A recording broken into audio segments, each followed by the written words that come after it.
Okay, folks, we are live. Okay, good evening, everyone. Welcome to our second meeting of September. And let's get the show going. Okay, good evening and welcome to the regular meeting of the Council of the City of Long Beach held Tuesday, September 15th, 2020 at 7 p.m. We'll have a roll call. Councilmember Delury. Here. Councilmember Mandel. Present. Councilmember Treston.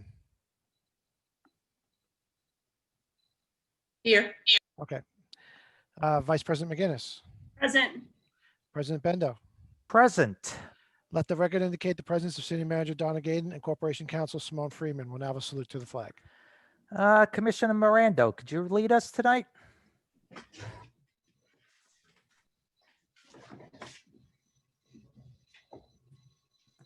Just be sure to unmute yourself first, Commissioner.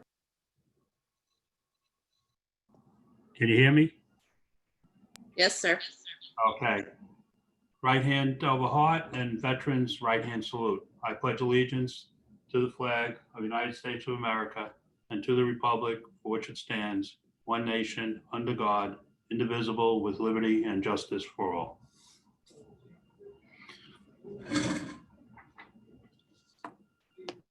Okay, thank you very much. So with that, I guess we can begin with the city manager's report. Good evening, everyone. I have a few department heads that will be speaking tonight. The first one is Robin Lynch, and she will be talking about zoning, the zoning board. Robin?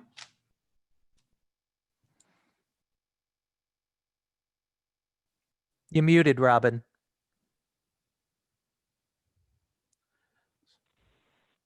Can you hear me now? Yes. Yes. Hi, good evening, everybody. My name is Robin Lynch. I am Secretary to the Zoning Board of Appeals. And Donna asked me to come on to speak a little bit about the upcoming Hebrew Academy meeting. Just so you know, there will be a special meeting of the Zoning Board of Appeals on Tuesday, September 29th at 6 p.m. And let me just start by saying that there will not be a vote on the application at the September 29th meeting. This meeting has been scheduled so that the zoning board may receive comments to the draft environmental impact statement and the subject application.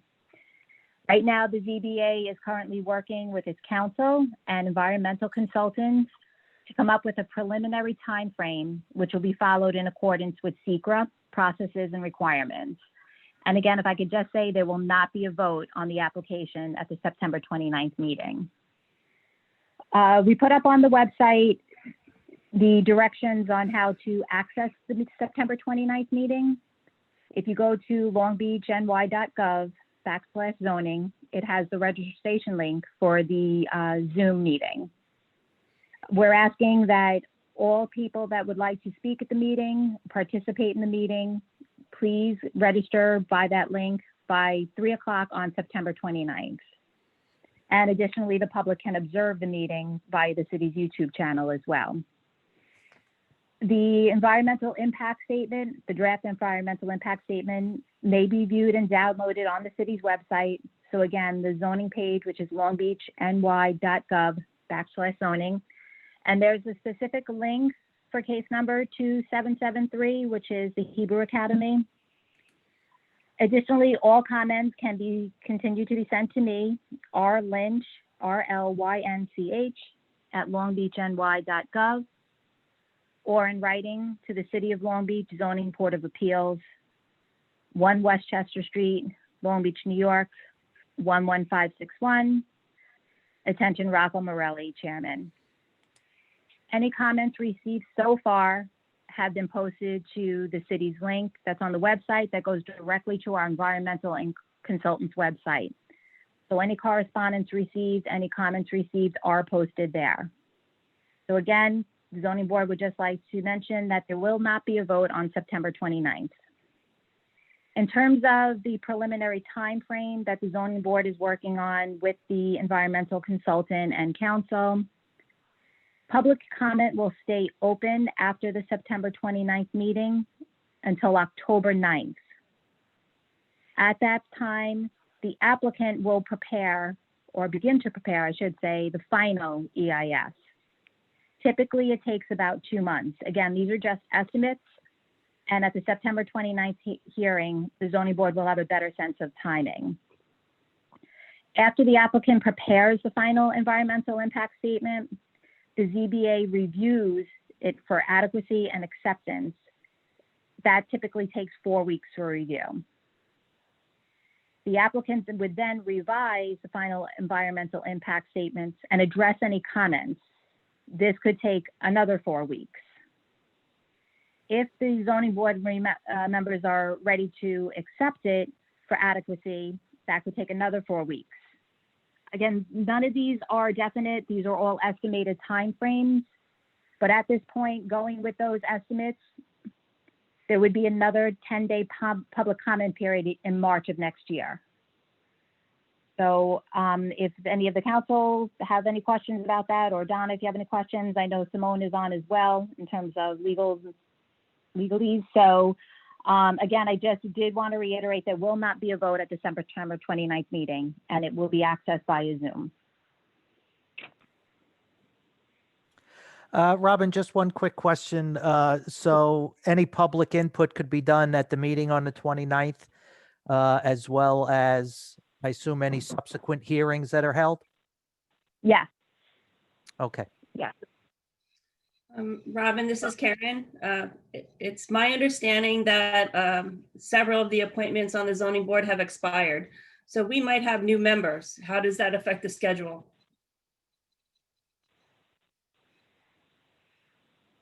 Simone, do you have comments on that? Sure, I can jump in. Well, it could have an impact to the schedule because if there are new members that are appointed, they will have an obligation to review and become familiar with all the documents. The draft environmental impact statement in total, I think, is close to 700 to 1,000 pages, including the most recent revisions to it. And in addition to that, they need to be familiar with the plans and also all of the variance requests that have been submitted in connection with it. So I think it would depend on how quickly the board could get up to speed on all of the information that's available and all of the comments and what stage of the project that we're at. I think that's a little bit unfair. I think if there's any new appointments, they deserve adequate time to review them. And I hope we can figure out a timeline if that becomes necessary. This is not a decision to be taken lightly, and I don't think any new board member should be rushed into a decision. I don't disagree. Thank you. Robin, this is Liz. I have a question. On the 29th, is that just residents will have the opportunity to talk about the environmental impact study or the plan as a whole? Both. Thank you.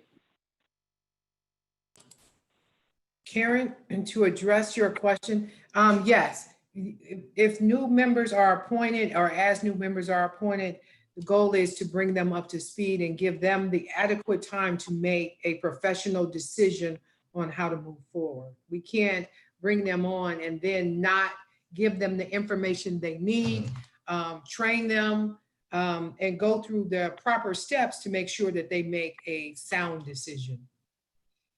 Perfect. Thank you. Robin, this is Mike Delory. Hi, Mike. The draft EIS put forward some information that at the time, as far as water consumption and sewer, did not have the IDA's approval of what we'll call the Engel Burnham project, which seems to now be moving forward. So will the applicant update their draft environmental impact statement to include the possible consumption of another project?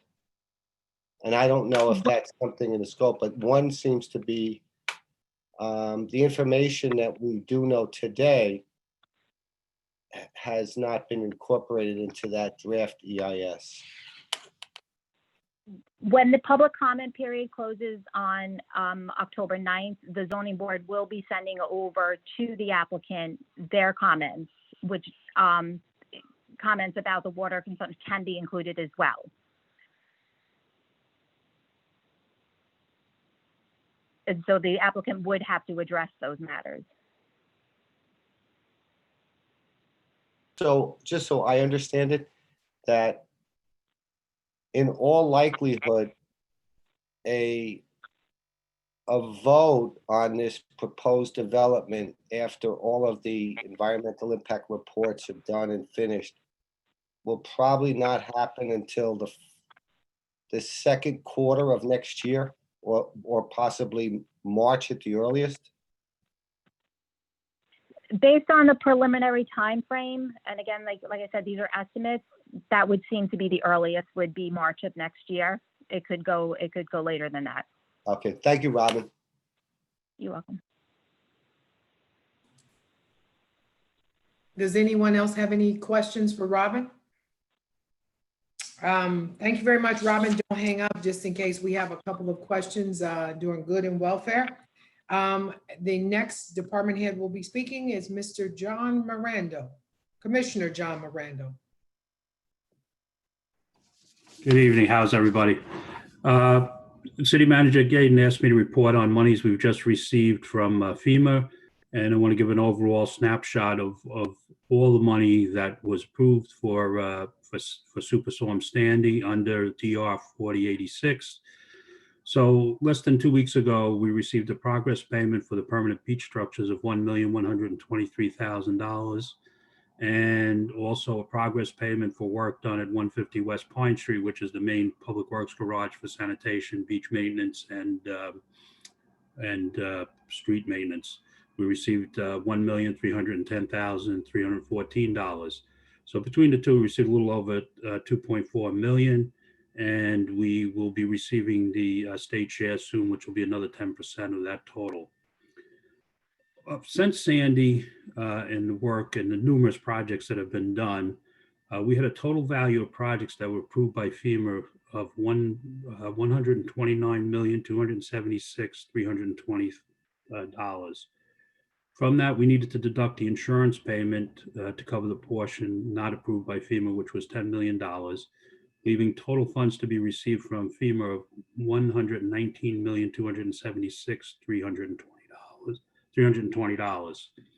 To date, we've received on a 90% federal share, we've received $105,987,157 million, and the federal share outstanding is $1,361,531. The 10% state share we've received to date, $5,897,000, and the state outstanding share is just a little over $6 million.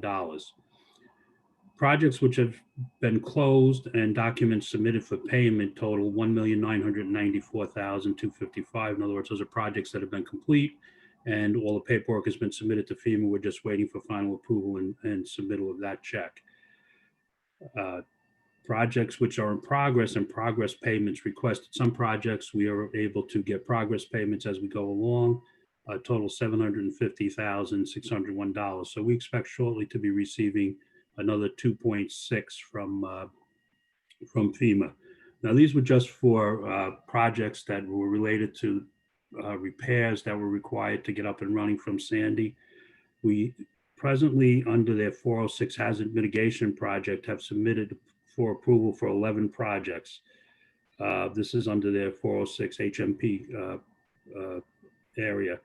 We've requested $11,708,000 worth of projects, and to date, funds have been approved from FEMA for $6.1 million of those projects. We've only completed one of those projects, and 10 others are in various states of design.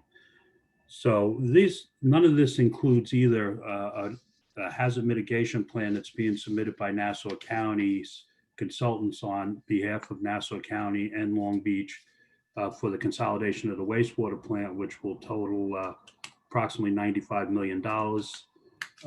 And we also does not include the nearly $30 million that's going to shortly be approved by FEMA for the critical infrastructure bulkhead. So as you can see, I have to take a minute to really thank my staff, Joe Fabrizio, Bill Martone, I mean, besides the work that goes into getting these projects designed, built, and then the paperwork to go through the two government agencies to receive the money, these guys have done a yeoman's job. They've really, really been tremendous. And as you can see, we've really received a lot of support from FEMA. And if anybody has any questions, this is just like I say, a 30,000 foot snapshot of where we are. It doesn't specifically talk about individual projects. Well, John, I want to say from the city manager's office, tell your staff, thank you very much. We have worked very hard to go out to start collecting some of the funds that we've been looking for. And all of it is appreciated and all of their hard work is recognized. So tell, including yourself, thank you very much. You're welcome. John, I assume you have what you just told us in writing. Could you possibly send that to us tomorrow? Absolutely. Thanks. Appreciate that. I couldn't remember all that without writing it Yeah. down. Yeah. Mr. Delory's got his hand up. Good evening, commissioners. Good to see you. I just have one general question. The hazard mitigation plan, does any of the FEMA money that was approved deal with the garage? Yes, there is a $650,000 approval for the garage. That's not included in these 11 new hazard mitigation projects. That was to redo the floor, and there's, the floor really floods inside. It was to put a drainage system in. We've held off on proceeding with that project because if we end up moving the city garage, it doesn't really make sense to invest that money, and that's money that we can then return to FEMA. Thank you. And just the leading question to that, I'm sure, would be, can we repurpose that money for something else? And we've already gone through that process with FEMA to try to do that, and we are not able to do that for that project. Okay. You read my mind. Thank you. Okay. Any other questions? I have one quick question, Commissioner. When you say state funding, do you mean GOSER funding, government storm recovery, or is that something separate? This is something separate. GOSER funding from the state or for the GOSER projects. What happens on the FEMA reimbursements, we get a 90% reimbursement from FEMA, from the federal share, and a 10% reimbursement from the state share. As soon as we close a project out and FEMA approves it, shortly after that, we'll get the 10% share from the state. Thank you so much. All right. Any other questions? All right. Again, just thank you to you and your staff for bringing that well-needed money in. Yes. Thank you. All right. The next person would be Ina Resnick.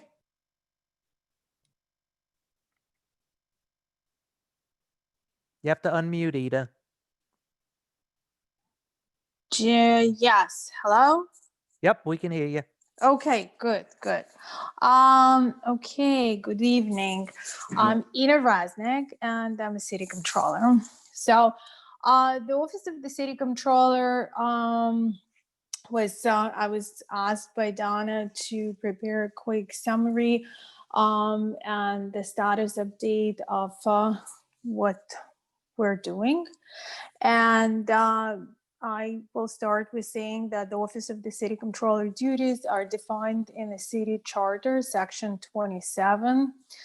The operations of this office were severely impacted by the high rate of turnover and 2-year vacancy in this position that I took 14 months ago.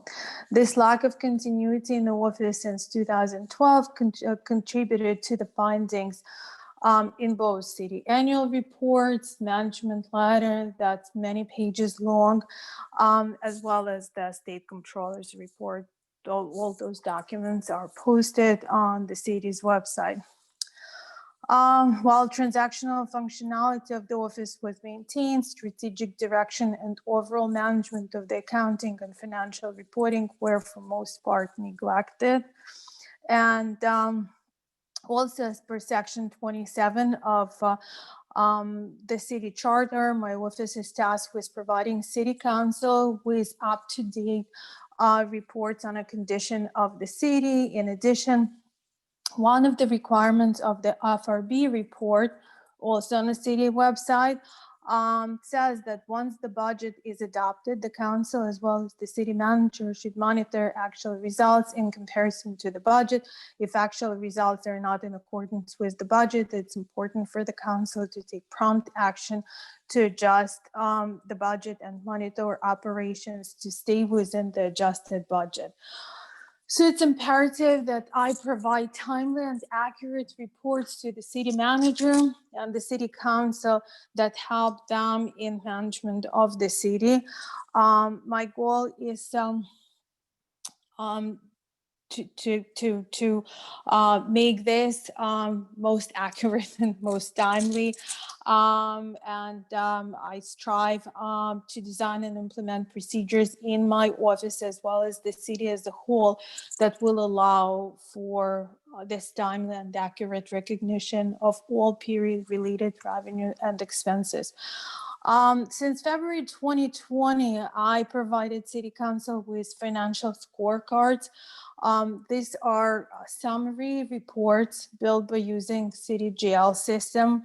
I believe that city taxpayers can find these documents online on city's website.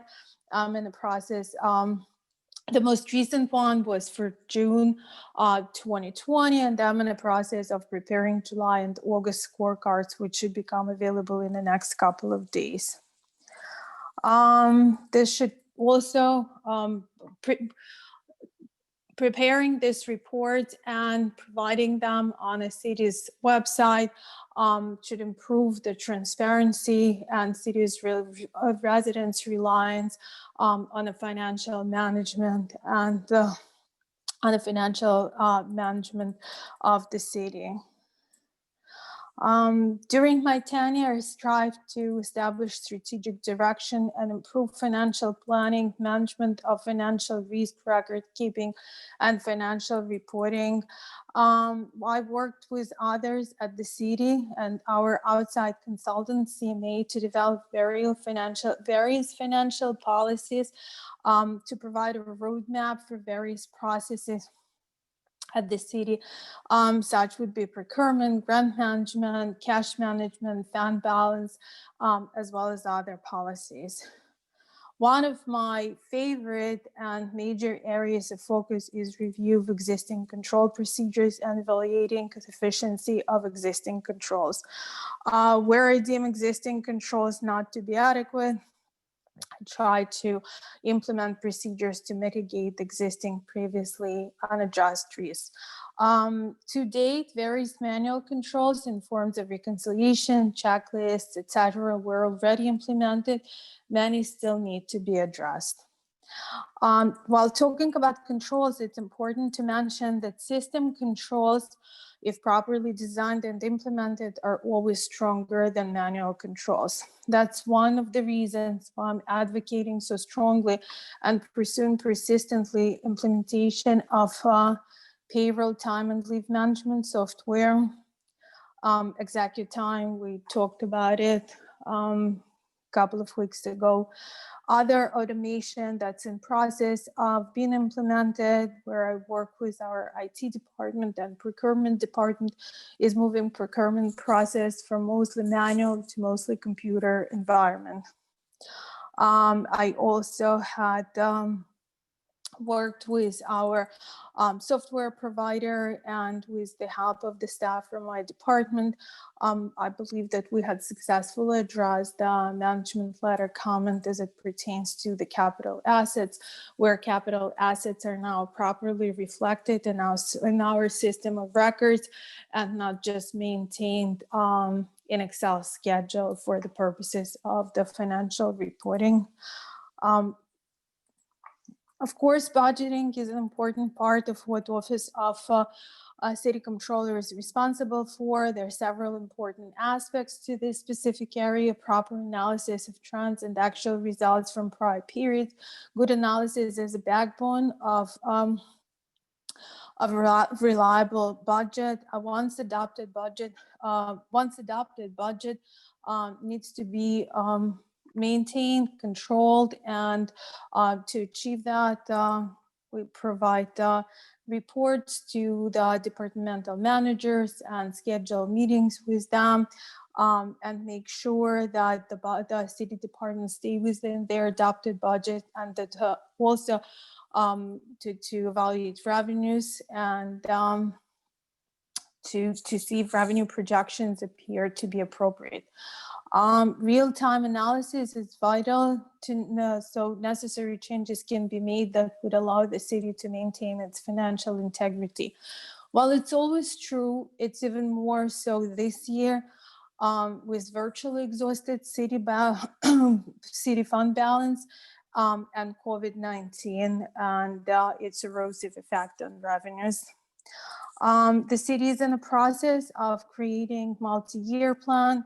I work closely with the financial consultant to make sure that historical information used by them and thus assumption taking in preparation of this document are appropriate, conservative, and well documented. My department also working directly with outside auditors. Audit is about to start in a month or so. So another aspect of what I do is borrowing. So just a few weeks ago, city closed on over $40 million of general bonds, of which about over $2 million was for new debt, and the rest was just to refinance existing short-term financing that was obtained in prior years. Not going to bore you with how that's accomplished, but $40 million is a lot of money. Talking about borrowing, next week, we're about to close on the lease purchase agreement for 2 Caterpillar equipment for beach maintenance department. This was also previously discussed at the city council meeting. Well, in conclusion, I would like to say that what I find incredible about the city as a whole, and the city controller's department in particular, is the number of challenges that we all face. But every challenge is also an opportunity to do better, to deliver better value and improve operations of controller department and positively impact operations of other city departments. And at that, I will I'll open it to the questions.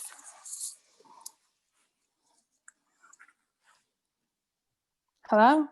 Yep, just seeing if anybody have any questions? This is Karen. Okay. Ina, I have no questions. I just, that was a very thorough explanation of the vital role that you and your team play to steer the city. And we're forever grateful for all of your hard work and especially your professionalism that you bring to the table. I will say that the value of your role is only as good as your city manager. And right now we have an apolitical city manager that understands and appreciates all of her deputies and the vital role that they play to make this city better. And that's where we work hand in hand with each function providing and being guided by a city manager that has the best interests of the residents first. So thank you both. Thanks. Karen. Ina, I want to say thank you and your staff. I know we have been working extremely hard in moving and working on the finances, even today with working with CMA on the multi-year plan, and we have a lot of things going on, but you all have kept everything very professionally. We have moved forward. We talk about the budget, I think, almost every day, so that we make sure that we stay within the budget. If we thought we were going, if a line item was going over the budget that we already had approved, where we can find money to decrease, to offset that, so we don't change the bottom line of the budget. So I want to go on record in saying I appreciate you and all the hard work that you and your staff have done. Thank you.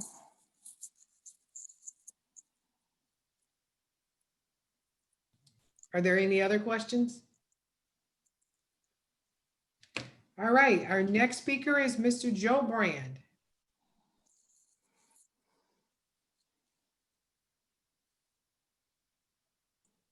You need to unmute, Joe. Did I get it? You got it. Thank you, Dave. Good evening, everybody. City Manager Gaden asked me to hop on tonight's call to provide an update with regards to Parks and Recreation. If you were still on last Thursday night's work session call, somewhere around the 2+ hour mark, I gave a brief update then. So if I'm sounding redundant tonight, I apologize, but I don't know how many people were still on at that point. So I'll run through it quick. Additionally, I would like to address some questions that I've received from both the council and the public over the course of the last several days through email with some of the changes that we've made here at the recreation and how we plan to move forward in the immediate future. The rec pool and the weight room are up and running. They have been for several weeks now. They continue to be for members only, and you must book your appointments in advance so we can schedule within the guidelines of COVID restrictions. I also mentioned the other night, it bears mentioning again today, we started out with a fairly limited schedule just to get a lot of the kinks out at the rec. We will be expanding our hours, the early morning hours and the later evening hours in both the weight room and the swimming pool beginning the week of September 28th. Yesterday morning, we began our before and aftercare programs as well as our sandbox and pre-K programs. Went off without a hitch. All the kids were happy and everything seems to be running smooth. Small window, only 2 days, but I'll continue to provide updates with that. Programming at the rec has continued. Men's softball continues now. Applications are available for our fall programs. We have a kids soccer program, a running club program, and a kindergarten football program that we'll be offering this fall, as well as an additional Sunday morning men's softball league. The ice arena is just about ready to go. We had a successful building inspection this morning to get a number of items cleaned up. Scott Kemmons will be by tomorrow. We have one additional item to go through today, one safety lighting inspection and test that will be performed either very late this evening or very early tomorrow morning by Tom Canner and his building maintenance department team. They've done an unbelievable job with getting the building ready. The ice is down. Happy to report there'll be a lot of happy hockey players in Long Beach because the puck will drop at 150 West Bay Drive in the very near future. With regard to some of the questions that have come up by both the council and by the public, we made some changes with how we are handling the before and after care sign-up process. In the past, and I know Ina's on the line and she'll back me up with this, we had a very involved aftercare billing process that was, I mean, you basically needed to be an accountant to figure out. It wasn't something that we think should have continued. What we decided to do was institute a monthly registration form whereby you receive a monthly calendar. There's AM, obviously, for the morning care, and PM for the evening care for each day of the month. You check it off, you know, the number of days that you come in times the fee that we charge for that particular slot, and you pay for it for the month. I think where people were lost concern or were confused, we have to make sure, number one, that we have enough staff there for the number of kids that can be there. We are also have to be conscious of COVID guidelines and the number of kids that we can allow there each day. And then obviously the staffing and the cost to run the program. If we're just putting staff members there and trying to guess how many kids are going to show up that day, I think you can see how quickly the budget would balloon for something like that. What we do with this is you fill it out. We know how many kids are coming on each day, and we have the appropriate number of staff members there. We are guided by OCFS with minimum staffing ratios. So we have to bear that in mind when we staff. And like I said, we can't have more people there than we're allowed to by law with the number of kids and spacing them out in the facilities that we have. So a couple wrinkles. The one thing that I will add to that, which a number of people have inquired about, you pay your fee for the month ahead of time. We will also credit you for days that are missed. That was something that the school district was adamant about with all 4 groups that are doing the before and after care. So if I paid for 5 and I only used 4 the following month, you'd have one visit banked already. So I hope that clears up a little bit of the confusion. Other than that, everything else is pretty much the same with the before and after care programs, with the exception of there's no longer much movement from school to school. In other words, we run the West School program and the Lido School program. Primarily, the only students that are allowed to participate now before and after care programs are kids that attend either West School or Lido School. We're not busing kids from school to school to school. Again, a part of the COVID restrictions and part of the school district's reopening plan. Additionally, we've had an enormous inquiries about the swim team, the competitive swim team that operates out of our facility. I'm happy to announce, and I made mention of it on Thursday's work session as well, that we were very, very close to entering into a partnership with another swim organization to partner with Long Beach Aquatics. The Long Island Aquatic Club, or LIAC as most people know it, is a competitive swim program that's been around for decades. They have a swim program that caters to the youngest to Olympic athletes. They're going to be, hopefully, once the final I's are dotted and T's are crossed, a wonderful addition to our program. I think they'll be a tremendous asset to our swimming-rich community, and they'll continue. And more importantly, they understand how much the swimming community means to Long Beach. Additionally, we're also in the process of partnering with Scoot and Swim to help give our swim lesson program a shot in the arm. Again, 2 very reputable programs, 2 very reputable organizations, both of whom are very cognizant of the Long Beach product here and the Long Beach community, and really looking forward to working with us. So once those plans are finalized, which should be very soon, I'll make all of that information public to everybody. That's all I got. You got questions? Fire away. I have a quick question. Joe, this is Scott Mandel. Thank you for the summary. Can you just, and I apologize if you said already, can you just advise where parents can access the before and after care forms and how they can make payment? Yep, go on to the city website, and it's listed under Parks and Recreation. Download the form, and what people can do is, like I believe in one of the emails, Scott, that you saw, one of the woman's a complaint that was made was, now I have to go to the rec every month. You can send it in with your child to school as well. It doesn't have, you don't have to come and do it in person.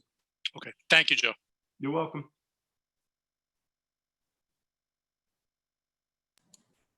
Are there any other questions? I just procedurally, Joe, thank you for the reports, Mike. When people sign in, how is that documented? You know, people sign in, the parent attends, or how does that, the internal controls work? Okay, every day the parent will come to the school. They have to fill out and sign a form that answers questions about how the child's feeling that day. It's a standard operational form. Gets filled out every day. They sign it. We take the child's temperature, and then we allow them into the building. But everything is signed off for each day. Okay, thank you, Joe. You're welcome. Any other questions? All right, the next person to talk is Simone Freeman, Corp Counsel. Good evening. I apologize. I am having some technical difficulties, so my camera's not working. City Manager Gaten has just asked me to do a bit of a follow-up and just, I guess, a recap of our conversation regarding the MLK Center last week. And just to reiterate, we still in discussions, or attempting discussions, still working out some kinks and issues, with respect to the reopening plan. I think as I noted during our work session, the activities that take place in the building relating to community services break down to recreational use and also to educational use. With that, the activities, or most of the activities and types of activities, did not reopen or were not given the green light to reopen until the end of August or the beginning of or this last week of September. So with that, we did reach out to the board of the MLK Center Inc. and we attempted to start looking toward reopening plans in late July.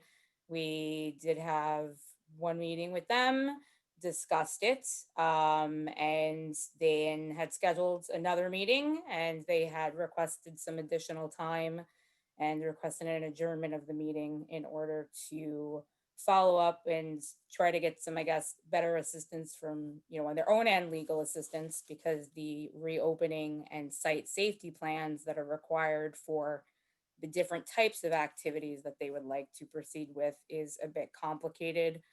As I had discussed, the city has specific and site-specific site safety plans for each type of activity, each thing that we're doing. As Joe just said, he has a number of different activities. We've had to come up with site safety plans for the different centers, for the pool, for the beach, for the boardwalk. And I mean, my office has handled them for the city. As I said, we did reach out to, the MLK Center in order to, provide them with any assistance that they needed. But they have requested time for them to actually look into that on their own.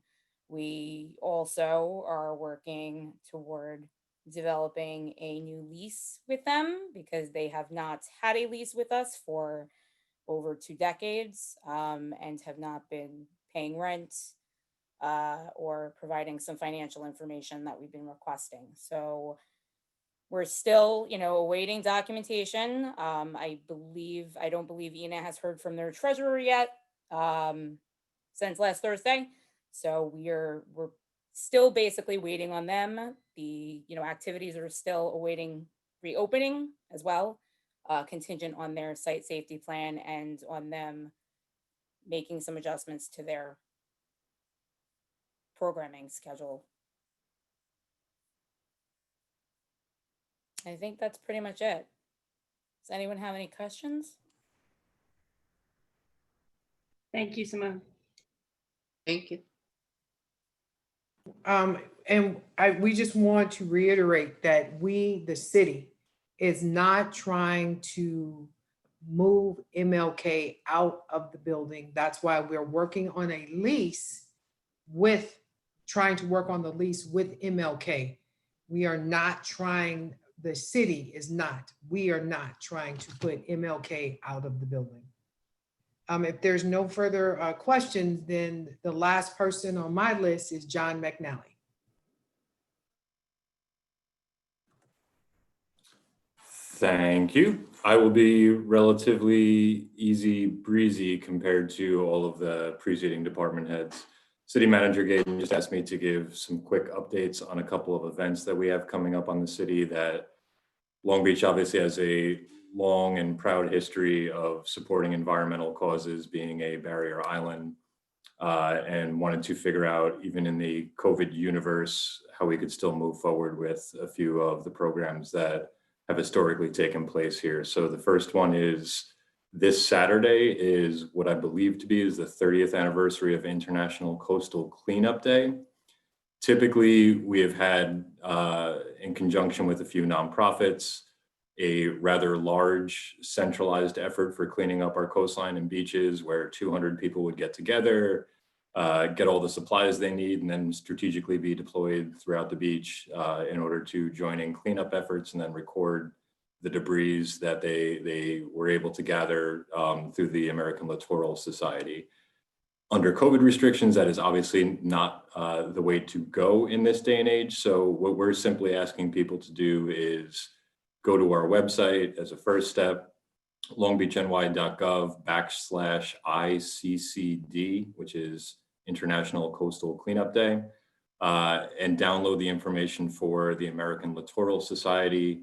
And whether it be with your family or other people that you domicile with or are close friends with that are in your respective COVID bubbles, but no large gatherings. Head out to the beach of your choosing on your own, engage in the cleanup.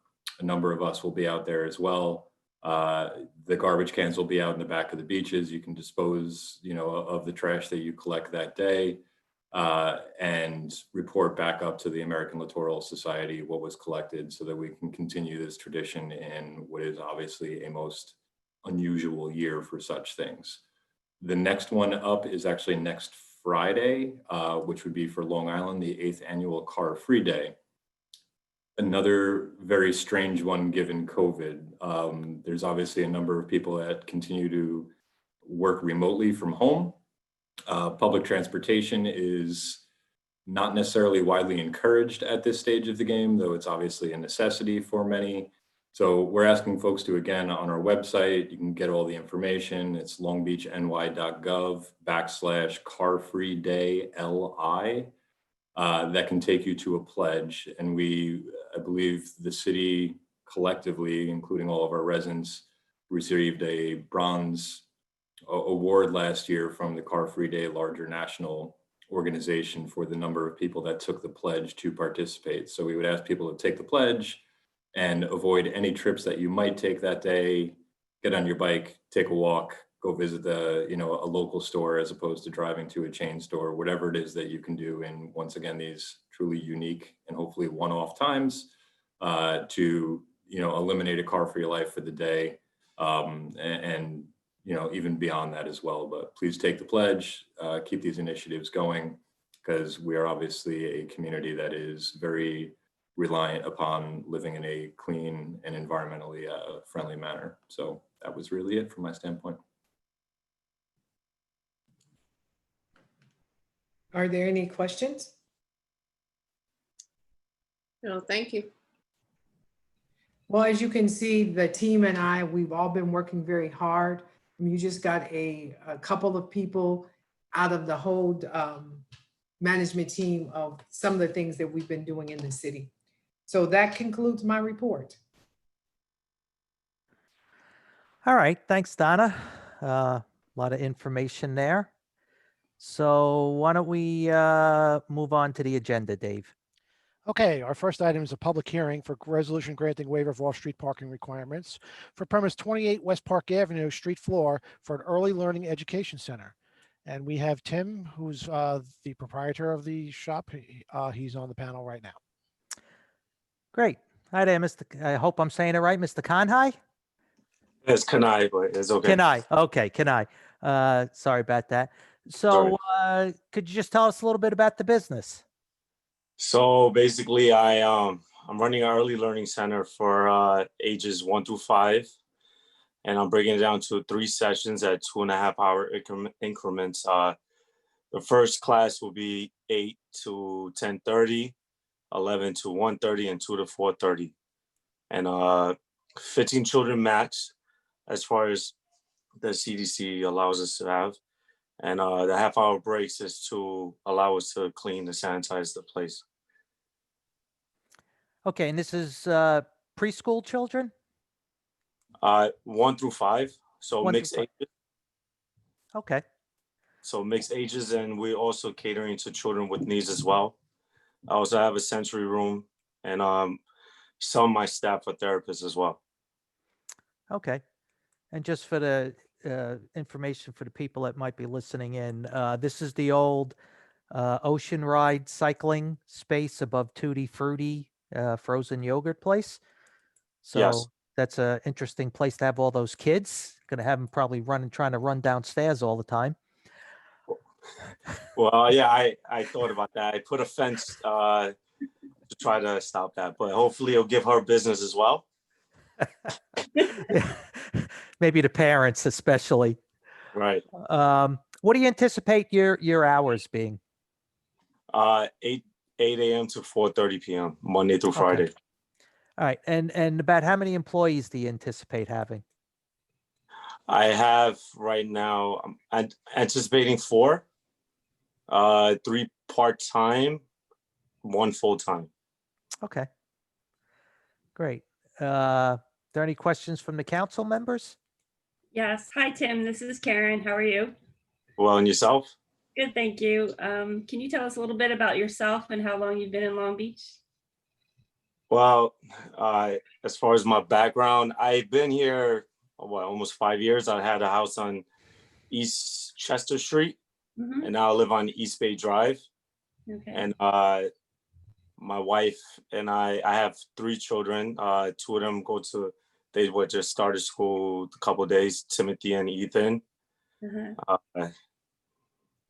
About myself, as far as my background, my education, you're asking? No, that's enough. You have children, you're a resident, you're one of us, and you're going with this adventure. So I give you a lot of credit.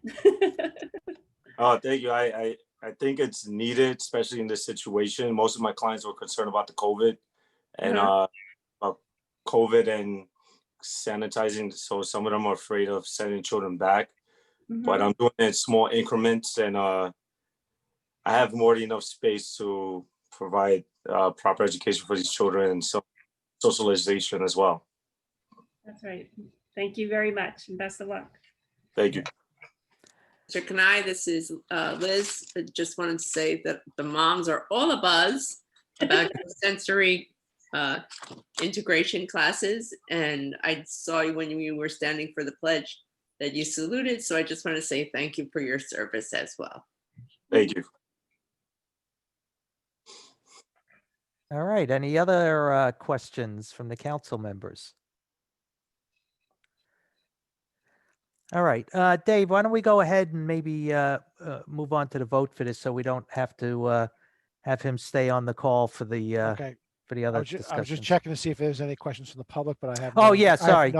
I have no raised hands at this time. So yes, we can move on to that. Okay. Okay, so this is for voting for item number 2, which is a resolution granting waiver of off-street parking requirements for premise 28 West Park Avenue, street floor for an early learning education center. Who introduced and move the adoption of this item? I will. Second, I will. voting, Councilmember Delory, Yes. Councilmember Mandel, Yes. Councilmember Treston, Yes. Vice President McGinnis, Yes. President Bendo. Good luck and yes. Okay, Thank Okay. you. Good luck. Look forward to seeing you open. Thanks, Tim. Thank you. Have a great night. You too. okay, next is on to the regular calendar. The first item is approval of minutes from prior meeting of August 18th, 2020. Do I have a motion to approve? I will, but I have 2 modifications, minor. Okay, You want them now, or do you want to do the Oh. first and second and then this well, discussion? no, I kind of need them first. Okay, well, usually we do the discussion first, second, and, Okay. but on what would be page 9, I know it's not page numbered. On resolution 8, it was a skincare and home goods retail store. Right now it says skincare and home gods. Okay, And the same on page 11. That needs to be updated. yeah, also. that's a quick typo. That's easy enough to fix.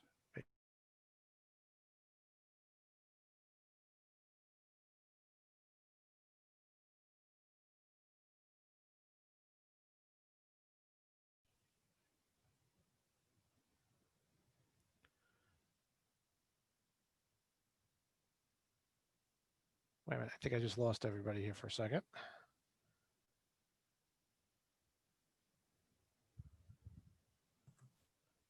There's definitely a freeze, Dave. All right, folks, just stand by.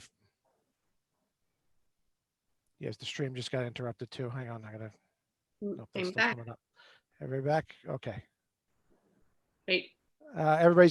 You're muted upon entry, so you have to unmute. Yeah, I don't know what happened. I got kicked out. Everybody. Everybody froze and everybody got kicked out. It looks like, yeah, okay, the stream is back up.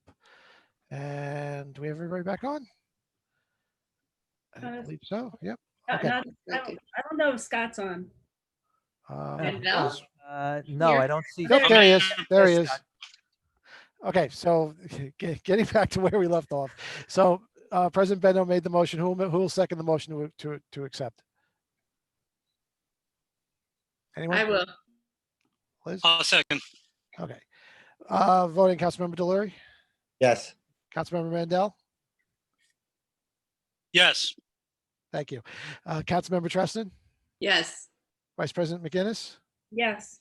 President Bendo. Yes. Okay.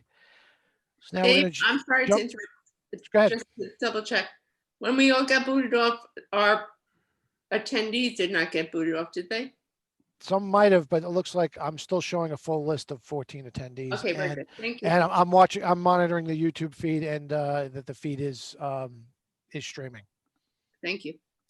which we have 24 people watching on YouTube right now. Okay, so on to item 3 is an ordinance authorizing financing for the cost of fiscal year 2020, 2021 separation payments to or for the benefit of employees of the city upon separation from employment, stating the estimated total cost thereof is $2.7 million, appropriating said amount therefore, and authorize the issuance of not to exceed $2.7 million bonds of said city to finance said appropriation. Okay. So we had the public hearing at the previous meeting, but are there any additional questions from the council? Okay, seeing none, do we have any additional questions from the public? Yes, I do have one hand raised. 2 hands raised. Okay. Oh, no, back down to 1. Hold on. Okay, so I have Robert Anders. I'm going to unmute you, sir. Whoops. You jumped up on the list there. Hang on a second. Ina, you can answer this question, please. Okay. Robert Anders, you're I will try. mm,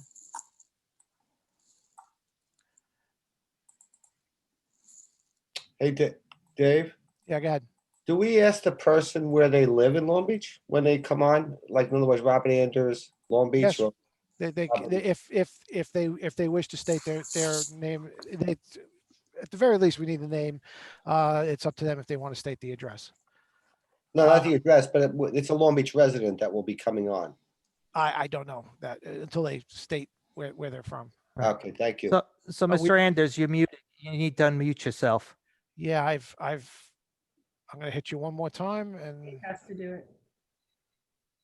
yeah, I already asked him to unmute a few times. Well, he typed a question in the chat. I don't quite understand it, but it says, why are you selecting the maturities you are? So it might be the maturity dates, I'm not sure, because it says, why are you selecting the maturities you are, just in case he can't unmute. Right. I think he's looking for the 5 years of that question. It says, why 5 years? I don't think we have a choice in that decision, but go ahead, Ina. No, you're right. You're right, Mike. So this is actually we have to follow the municipal finance law, and that's what it dictates.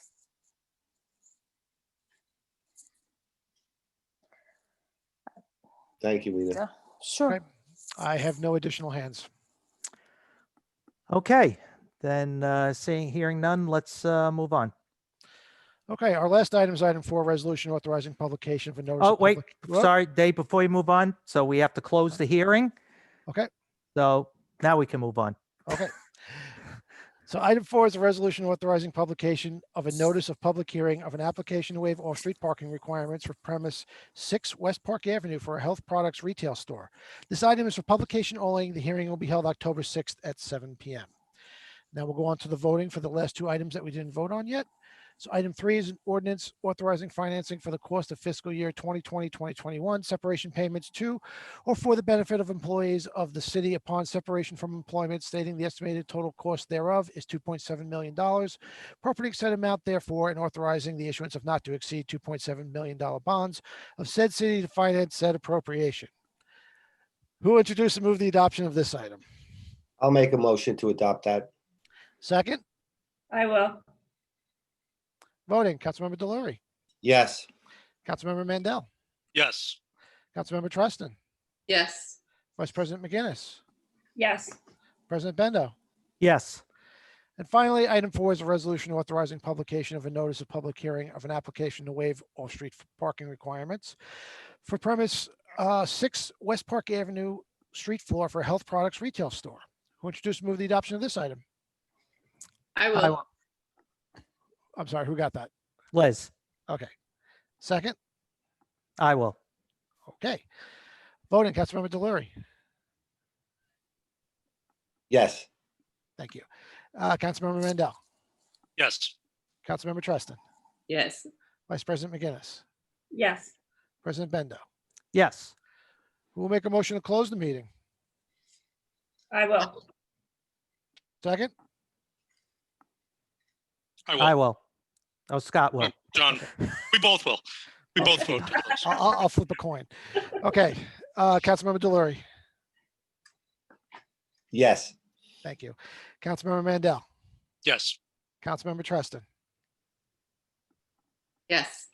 thank you. Vice President McGinnis Yes. and President Bendo. Yes. Okay, Okay, so on to good and welfare. So, Before we move on, I'm sorry, Mr. Anders is still on the panel part.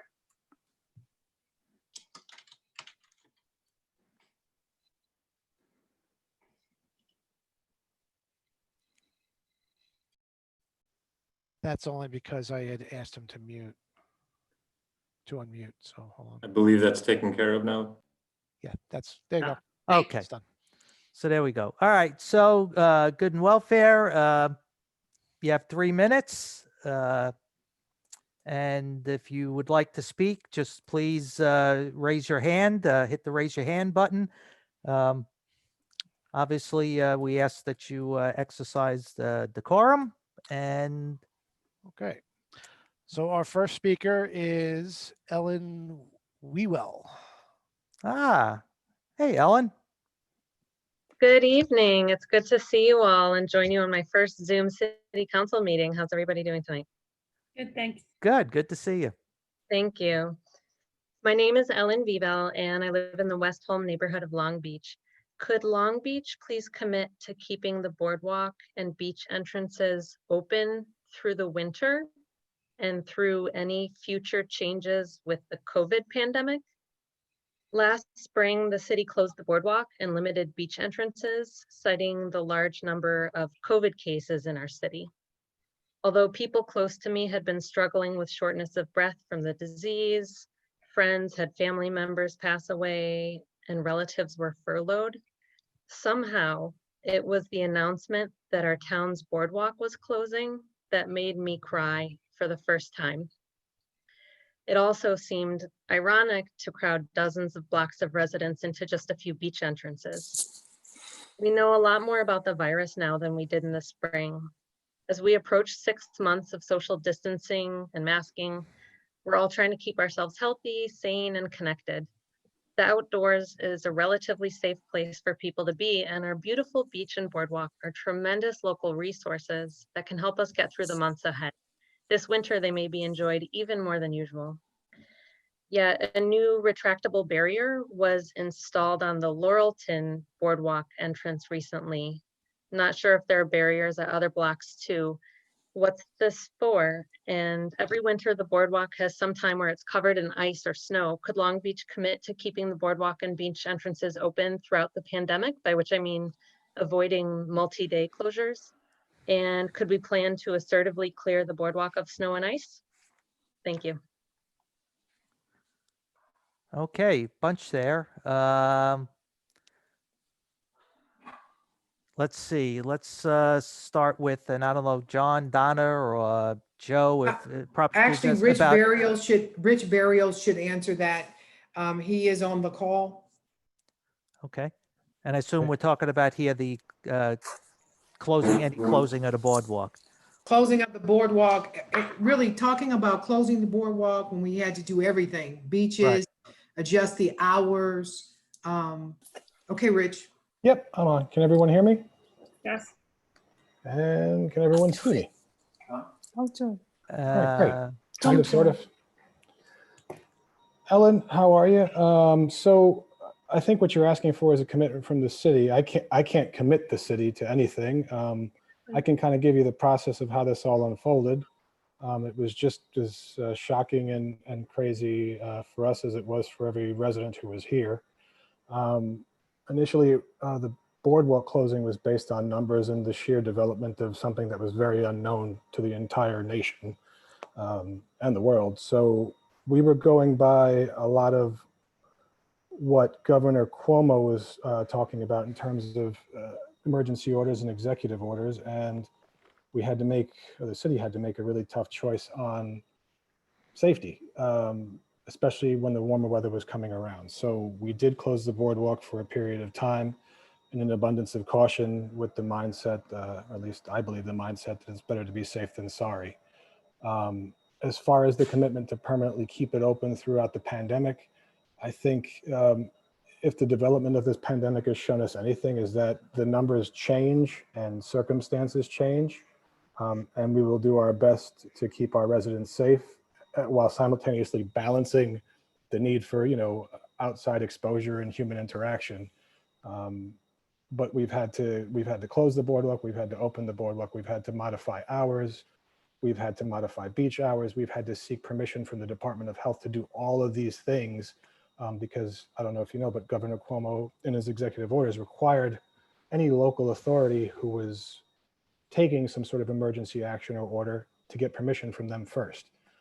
So it was a lot of jumping through hoops just to get to where we are. But on my end, to the extent I can make any representation to you, rest assured we take all of those things into consideration before closing something down, before prohibiting access to anything, and just know that safety is really our number one concern, the safety of all our residents and the public. all right, and I guess there was then she was asking about the those prototype gates they had put up on a couple of the entrances. I don't know who wants to. I know Tommy's not on, so I don't know. John, do you want to address that one or? Sure, and this was, I won't go too deep in it as it was, I think, thoroughly discussed at our working meeting last Thursday, but it was essentially towards the end of June when we were having a confluence of rather undesirable situations unfold in the city, where we had weekend high school parties taking place where there was groups of 800 to 1,200 youths utilizing our beach and boardwalk as a place to celebrate graduation or any number of things. Two such events were successfully took place, unfortunately for all involved, and our police deterred at least one other one, if not two. At the same time, we were also seeing a rather large influx of individuals coming to enjoy the beach after hours, which is typical any given summer. But it was even more so this particular summer with so few options for anyone to gather anywhere, not being able to go to baseball games, not being able to, go to amusement parks or anything that people would typically go to. So a decision was made after the second party that took place on the beach, where there was 1,200 individuals, not social distancing, not behaving as anyone would wish they would behave. And simultaneously, really it was that next day, our lifeguards had to pull 17 people out of the water over the course of just an hour and a half. So the team met the following day after our city manager received a phone call from Governor Cuomo on Sunday evening saying, what's going on there, get this under control. And the decision was made that we needed to limit hours for the beach and the boardwalk. And the two are obviously, inextricably linked. If you're gonna close off the beach at 8 o'clock, that process was gonna take approximately an hour, at which point in time you then close off the boardwalk. if you left the boardwalk open even later, then you were going to get recidivism where folks were going to start drifting back out on the beach. So we felt that we've needed to keep those two tight. At the time, we obviously didn't have supplies, as nobody had previously contemplated having to close the boardwalk and the beach earlier than we typically do. We were just using snow fencing. And we said to the council and we said at the public meetings, this is what we're doing to immediately make this operational, but that we were going to be ordering, those extendable accordion fences as a possible long-term solution, not knowing how long we were going to have to do this. So those came in. Our beach/central maintenance department has been, providing prototypes. There was one very large wall that went up about a month ago that immediately came down. The young man who works for our beach maintenance crew did a stupendous job giving us something where we requested put up something that will keep people out, and that he did. But it was obviously not the right look or feel for what we wanted on the boardwalk. So we thanked him profusely and asked him to then take it down. Then we had the accordion gates come in, and he gave us a couple of prototypes of that. There was a wider one that went up on, I believe it was Washington again. That was, again, still not quite the feel that we were looking for. And then so we put down a slimmed down version of Laurelton, which the council obviously had an opportunity, and members of the public have now had an opportunity to take a look at. There was some suggestions made for if this was moving forward, what it would, some adjustments that could be made to it to make it more aesthetically pleasing, more efficient, more tamper-proof. So that's being explored right now. And we're, this is still an ongoing course of discussion of whether the hours will get relaxed or not, and whether the gates, ultimately, if they come up with a solution that works. But it's a situation that there is nothing predictable about this time. There is nothing precedented about this time. So we're being vigilant. We're only, one weekend out from what was one of our peak beach days, and we don't really know what an off season is going to look like at this stage of the game. So we're continuing to work with the city manager's office, is continuing to work with and have discussions with our police department, our fire department, the lifeguards, our beach maintenance, and obviously beach park staff to continually evaluate and make adjustments as we see fit. So for right now, it's status quo, or at least the new status quo. And we'll see where we are in another week or two. Okay, and then I guess Tommy Canner's not on, but about clearing the snow and ice off the boardwalk. I don't know, John, if you want to address that, but I don't believe we can run plows up there because it might destroy the wood. But I don't know what the mechanism they use is. Commissioner Mirando might be better suited to answer that than I. Hello? You can hear me? Yep. Yeah, we have some quads that we use with plows on the boardwalk. But one thing everybody should realize, depending on the severity of the snowstorm, our first priority is to clear all the streets so that emergency vehicles, fire trucks, police cars, ambulances all have access to all the streets and occupants. So the boardwalk, unfortunately, during a snowstorm has to be our last concern. However, we do, as soon as we can get to it, and we've opened up all the streets, we do send the quads up there with the snow plows and do clear it. All right. I hope we got Thank you, everybody, so much for your responses. I really appreciate it. Have a great night. Okay, thanks, Ellen. Take care. Thank you, Ellen. All right, Dave, who's next on our list? Next on our list is Rory Lester. Let's. All right, Mr. Lester. I just asked you to unmute. Go ahead. Oh, Roy, I was hoping we would be able to see you. I wish. I mean, this was actually my last question, but since going on Ellen's question about the boardwalk, my question was when it was going to reopen at night. And I guess what's bothering me is I'm looking at our neighbors. Jones Beach kept their boardwalk open the entire time, never shut it, not once. Rockaway, same thing.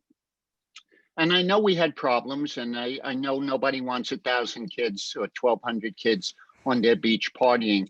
But, you know, that could happen anywhere. But with enforcement, it doesn't happen. And, you know, what we're doing basically by keeping the boardwalk shut for the people who live in the town, and we're saying, well, people abuse it, so we're going to take it away from everybody. That's like second grade stuff. We should be able to, at this point, be able to enforce our rules. I understand the beach. The beach can get a little dangerous at night. And Jones Beach just doesn't let people on past a certain point, but they let the boardwalk stay open. And I just don't understand why we can't do that, why we can't enforce our rules and let the people enjoy the boardwalk. But that was just one thing. I have a couple of questions. We just voted on separation pay, 2.7 million. What's the projection for the cost of separation for next year, the upcoming year? Now, I know that we don't know who's going to retire. You know, there's a lot of unknowns, but everybody who runs a business projects. What is our projection for next year? And that's one question. And the other question I had is, Ina said we refinanced $40 million worth of debt, of $2 million, which was new debt. What rate were we paying before? And what's our new rate in the refinance? And was there any cost to the refinance? You know, when you refinance a house, you're always paying points and stuff like that. I don't think in municipalities we pay much, but I'm just curious what the end effect of the refinancing was. That's it. And I Okay, didn't use up my 3 minutes. not yet, at least. Nope, a few seconds left. Okay. All right, I guess that's you, Ina. Okay, I will try. As we're talking about the projections for the for the separation pay for next year, it probably will be around $3 million. That's seems like that's what the trend is. For the last, I think, 5 years, it was approximately $2.5 million. On the average from year to year, that's where the city at. Obviously, this could be affected one way or the other by many different factors, how the markets do, how the city contracts will do. So I'm just gonna say that's on an average. We paid $2.5 million. We budgeted $2.7 million, and that would project that we should be in the neighborhood of about $3 million for the foreseeable future.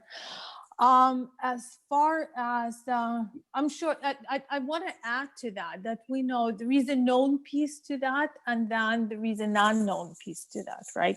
So the known piece is what we have calculated the separation pay to be for the those people that had already separated and for whom we either started or about to start their separation payout. And then a large portion of that is also what we just estimate based on the historical data. As far as the refinancing, I just want to make sure that we're on the same page. When I was talking about the refinancing, it was not like a defeasance of the debt where we issued a new debt to retire old debt. That was long-term. I think I mentioned that it was previously financed through the short-term financing, and if I did not, I'm sorry, I'm going to say it now. So when city first finances its capital projects, we always do it via issuance of the short-term note. Why it's done that way is because what we need for each particular project is an estimate, right? So we might think that that something would cost $1 million, and then will come lower than that. So we're not going to finance the whole, let's say, something that will have a useful life of 30 years. So we're not going to issue a bond of $1 million until we really at the point where we will know how much we've spent or about to spend on this project, and that's when we refinance it long term. And yes, there is a cost of issuance. Obviously, it's costly to issue bonds. Just to put it in perspective for you, it's a necessary evil. We paid maybe $35,000 or $34,000, I think 35, to Moody's, our rating agency, and that's built into the cost of issuance and into the operations of the city. And I hope I answered your question comprehensively. Yes, yes, Ina, you did. But the one question I have, you're projecting, and I know it's just a projection, 3 million for next year, which I assume we'll have to bond for too. And we bonded this year's 2.7 was a 5-year bond. Was that correct? Correct. Yes. Okay. So then next year we'll be bonding 3 million. That will also be, I know nothing's definite. That'll also be a 5 million. No, not 5 million. I mean, a 5 year. Correct. Okay. All right. Yeah. Thanks. That was So- my question. So we're really, yeah. Okay. You see where I'm going, Mike. Yeah, Mr. Lester, I just have to, and thank you for, having this conversation. If the council doesn't mind, I'd like to just comment on a few things. Number one, we didn't start this process. This process was here inherent in this structural budget, which existed long before this council was in office. We collectively are trying to create a long-term plan called a multi-year plan. And if you heard what I had mentioned a couple of months ago, maybe, that there's no quick fixes to this. This is going to take 3 to 5 years, in my opinion.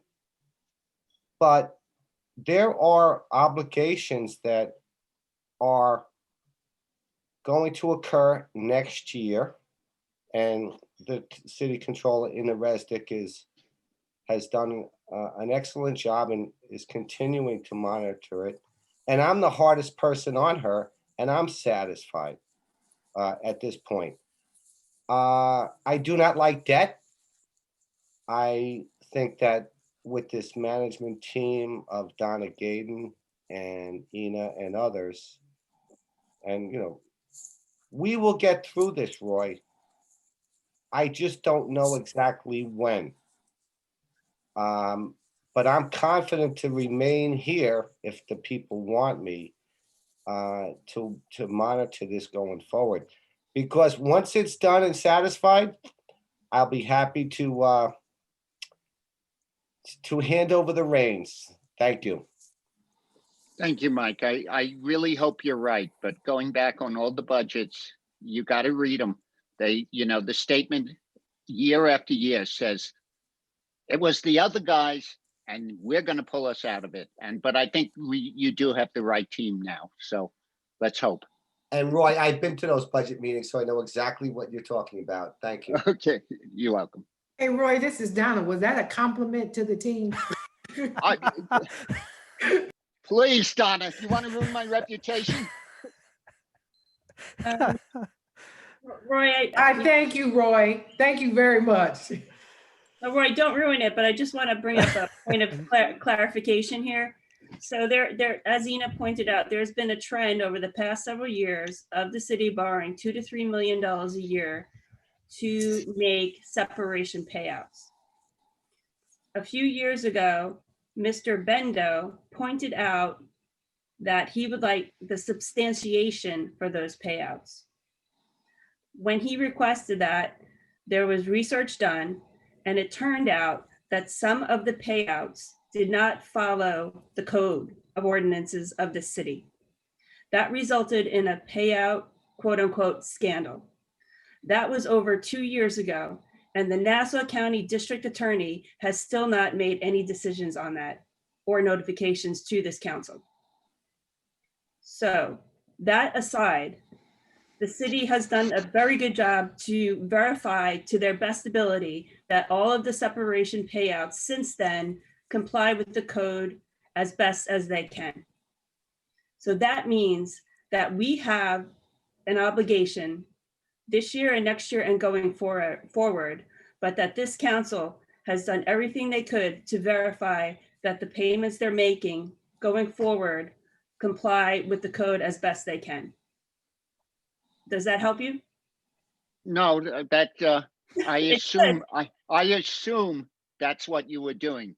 Listen, Karen, I listened to you, I listened to John, and I listened to Mike for years complaining about the borrowing. I've listened to you guys. You were right on, and the sooner we get rid of it, the better. So see, That's all I'm saying.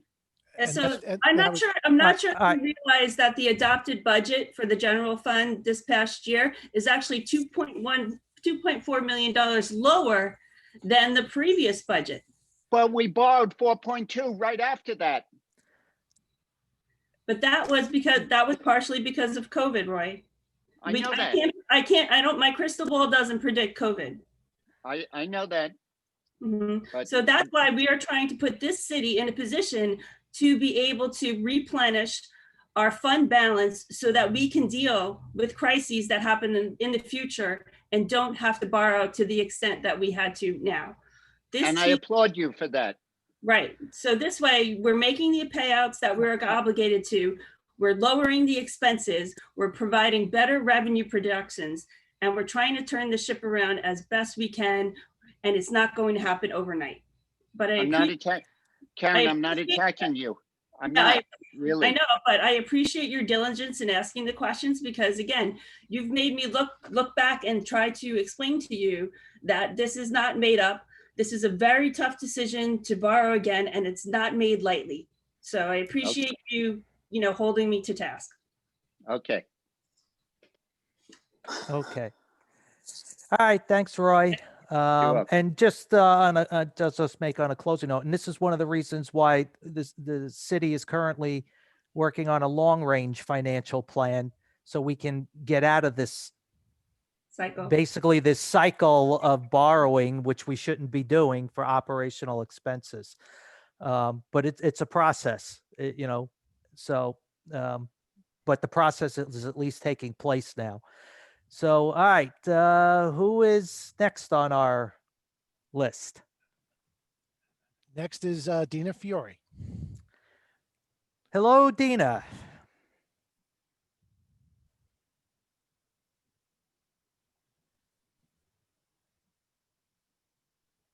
Dina, Are you there? Dina? yeah, I've Dina? unmuted you. Go ahead.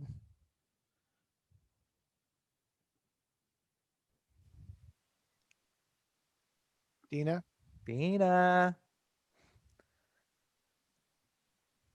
She gets shy on us all of a sudden? she's showing unmuted, but Yeah. Hope she didn't fall asleep. Can we circle back to her? Yeah, why don't we go? Is there someone next and we can circle back?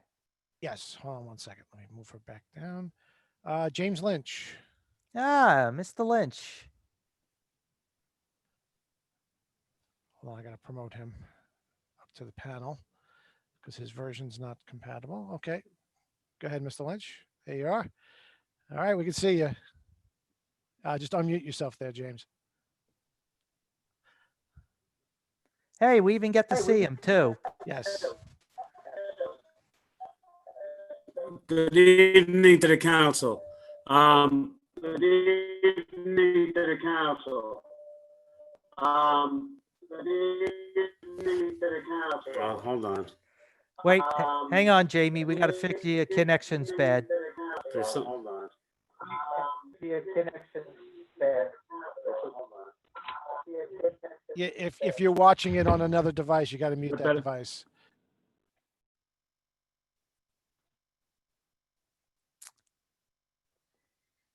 You All want right, to try again, Jamie? Hello? Try it again, Jamie.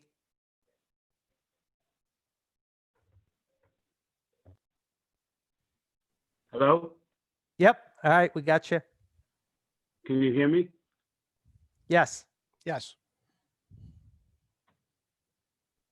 And Yeah, we're able to hear you. Okay, you're good, Mr. Lynch. we hear you. Yeah. Looks like he may not be hearing us. Hello, can you hear me? Yes, we can. Yes. Okay, thank you. I was on multiple devices, so I didn't want to get dropped. Now I realized where I am. I just wanted to double back on these accordion gates that are on the boardwalk. And I would ask that whatever you pick, you hold off on. This is not something that we need right now. I understand that it was something that was needed, or the idea was needed to suppress a problem that happened back in June, early July. This is not a good signal to the residents and the people that come and visit the boardwalk on a daily basis that we're closed or we're closing down for business. This is something that's never been done before. I understand it's unprecedented times, but we really need to rethink this solution. And I really hope that you didn't purchase all these for every entrance. I tried to get some background through the council and city management, but I was suggested that I come to a council meeting to discuss this. And I really think that what we're looking at is a bad optics. There are other ways that you can go forward to deploy some type of fencing when needed if the need arises, and that would basically be closer to the central part of town. We don't need to see these on Grand, Washington, New York. They're just very bad optics, and it gives people an unsafe feeling that we can't control the boardwalk. As much as you want to try to control what's going on, it just gives people an unsafe feeling, and it's not good for our Long Beach as a whole when it gets on the news. So I think the threat that was out there, and it happens virtually every year, maybe not at the size that it was this year, but it happens, and it happens almost every year. And I'd ask that you rethink what you're doing, and whoever came up with that idea, pause it permanently, and look at other options to deploy closures that aren't so offensive to those that live here and to those that will come and visit the city. Thank you. Okay, thanks, Jamie. Dave, Ina's texted me. I guess it seemed like she was on multiple devices, seeing which one worked. So she still wants to speak. I'm just trying to see how she's getting back in. Let me see. Still show her as active. Okay. Okay. Also, I think Phil Regona wants to say something. Okay. Okay. I can I'm not unmute. sure. Is he on? He is on. Phil, go ahead. Hi, everybody. I just want to address Jamie. I understand what you're saying in regards to the gates and what happened in the past on the beach and the boardwalk. But I have to say, there's no quick cure to what's going on. I don't think we can just remove these gates and stop people from coming on the beach and boardwalk. We didn't stop them totally. We just modified the hours. So instead of 11 o'clock, you can't come on the beach at 8 and the boardwalk at 9. And I really and truly believe that is going to keep our residents safe. Because if we do not do that, it's still warm out. We'll have groups coming back out. So I understand what you're saying, but I don't believe we can stop doing what we're doing at this time. I'm sorry. May I respond? Of course. So no question about the 8 and 9 o'clock closures. Not a problem with that. My problem is the optics of putting up accordion gates when there's a perceived emergency. There's temporary fencing that can be stored at the bottom of the boardwalk. I've spoken to, I believe, John, I know Delory and Mr. Delory, and I think maybe McNally about the process that the temporary gates that could be deployed, 6 by 10 that they do in emergencies and so forth. To have something up there permanently it's an eyesore. Optically, it hurts. It hurts the beauty of the boardwalk. It hurts everything about what we're doing. I understand there's a safety protocol, but that came and went. And to say that what are we going to do next April, next May? It's something that's never been done before. I don't think it's something that is actually needed at this time. Jamie, I respectfully disagree. I don't think it's an eyesore. I actually was there when they were putting them up. I don't think it's an eyesore at all. I think snow fencing is a paper tiger. When you put that up, even at the bottom of the thing, it gets knocked down. It doesn't really do much, and it's kind of a waste of everybody's time. The fence, the gates they have, certainly Laurelton, I was there today, I do not think is an eyesore. They go against the sides. It doesn't look bad. It's not aesthetically unpleasing. And we'll have to readdress it as we move on, but I think it's necessary, and I think we should have it there. Phil, not to belabor the point. I wasn't talking about snow fencing. What I was talking about is 6 by 10 chain link fencing. It's freestanding and deployed, and you could set it up with commercial zip ties. Probably each entrance at probably in about 15 minutes. My point is that what happens between Magnolia and Long Beach Road doesn't happen on other areas of the beach. And I think that should be taken into consideration. Listen, I'm all about safety first, but we have to start thinking about optics, and people are residents are feeling threatened that, oh, Jesus, it's not safe to go up on a boardwalk. And that's something that needs to be addressed.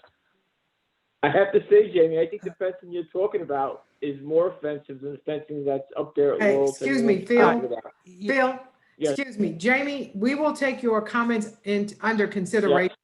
I'll take them back to the team, and then we will discuss, and if we have any questions, we'll reach out to you to ask you more about what your ideas are, and then we'll take it all under consideration and report back. Thank you so much. I appreciate it. Okay, thanks. No objection, just a pitch. All right, thank you so much. I appreciate your pitch. Thank you so much. All right, thanks. I think we have Dina back on. Dave? Yeah, okay, Dina, I just unmuted you. Yeah, I think Go she's right on ahead. through the phone. She's still, yep, now she's unmuted. Okay. Go ahead, Dina.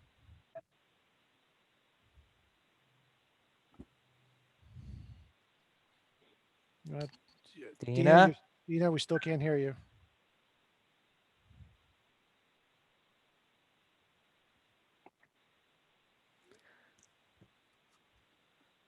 Okay, I'm showing her as being on twice. I'm only seeing because I see a phone number.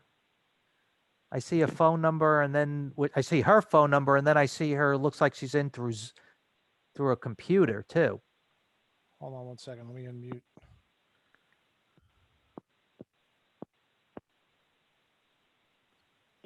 Dina? Can you hear me now? Now we hear you. Oh, okay. Something out. You had to unmute me somehow or another. Well, you're on twice. That's why. Because you don't get the sound on the computer. It's not working properly. So I call in and watch. I mute the computer. Anyhow, I don't want to waste my 3 minutes nor your time. Hello, everybody. How are you? Long time no see. I just want to go back, and first I want to thank Robin for giving us the update on the ZBA meeting. And it's important, I think, that you as a council, I'm sure you're receiving emails through Long Beach Neighbors Against Overdevelopment.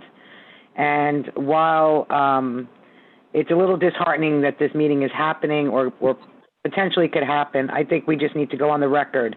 There was a meeting held back in June, on June 2nd, 2020, where our attorney was never notified of that meeting. So there was no opportunity for us as a group to make a presentation at that time. So respectfully, I believe Chairman Morelli postponed the meeting, and at that time, he said it would be probably, we wanted to wait and see what would happen with COVID, and we would probably be looking to talk about it again, to discuss it again early October.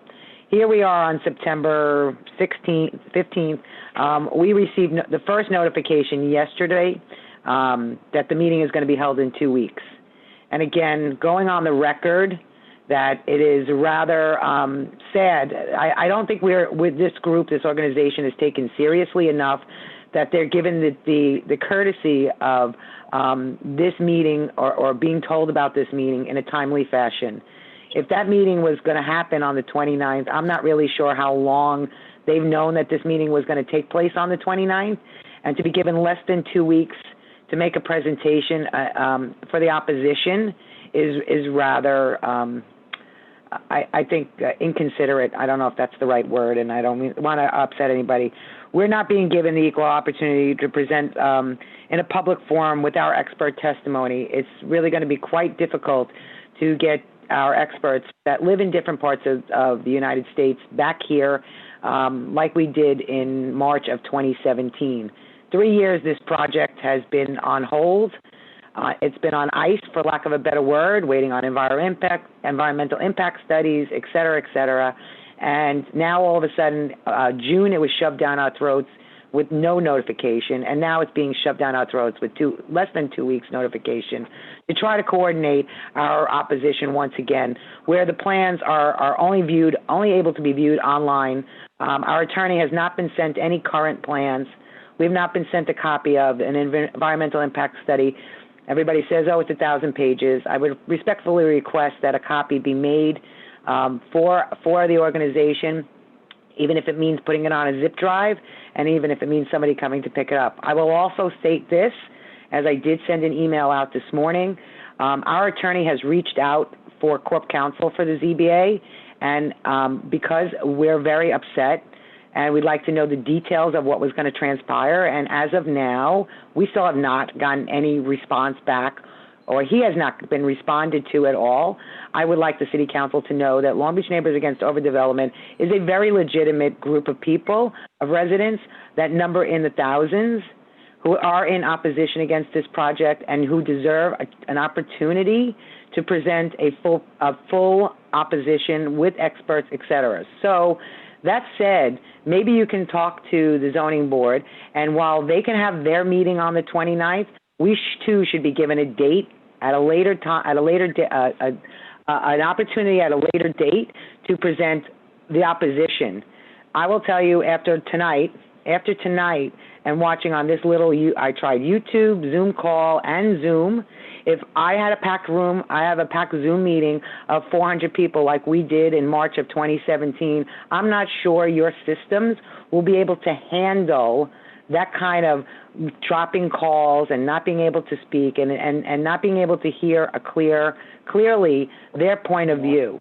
So I would think that before anything happens, I understand no decision is going to be made because we're going to have a chance to respond. Giving us a chance to respond via email and taking comments is, to me, when you had 400 plus people who were there till 2 a.m. in the morning who had something to say, is really not fair. So I just need to go on the record as saying that. Yep, your time has expired. Thank you. Okay, that's it. John, you're muted. I don't know, Simone, is there anything you want to add? Hi, actually, I think Robin has some more information than I do.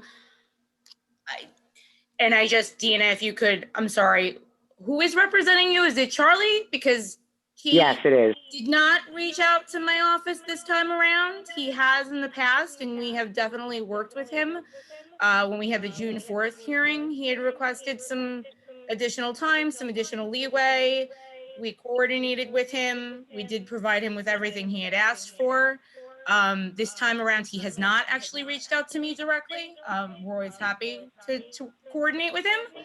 I think Robin also is on, and I don't know if anyone's requested a copy of the DEAS from your office. If they haven't, I'm requesting it now. Are you still on, Robin is, David, Robin is on the David, phone. I'm on. David, I'm on you. Can you hear me? Yes. Okay.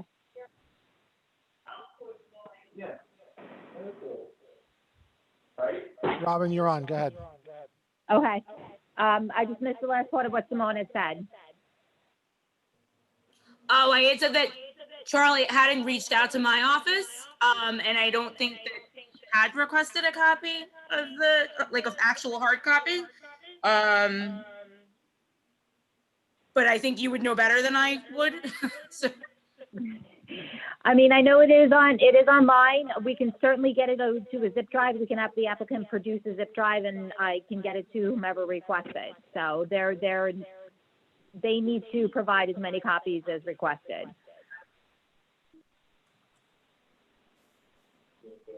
Okay, so it sounds like there needs to probably be some communication between whether it's Robin or Simone and Charlie to exchange whatever information needs to be exchanged, and maybe to potentially discuss Dina's idea of a separate meeting for them to present their case.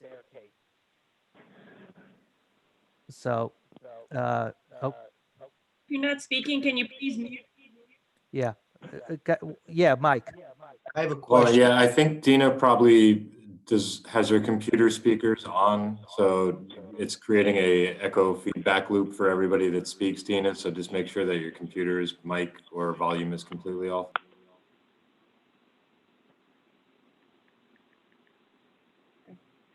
John, I have one question for Dina, and I don't know if she can hear me or if she can answer this.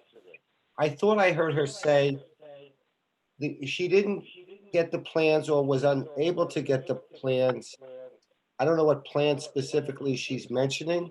Are these building plans? Are these draft environmental impact statement plans? I don't know, but if she is requesting or needs access to a plan or plans that are available on the website or somewhere, I'm hopeful that try to make that happen if it's possible. All right. So whatever, like I said, there needs to be a conversation between their attorney and either Robin or Simone, so they could get a list of what they need, and they get the necessary information. All right. So I guess, do we have any more hands raised, Dave? No, we do not. Okay. So I guess that means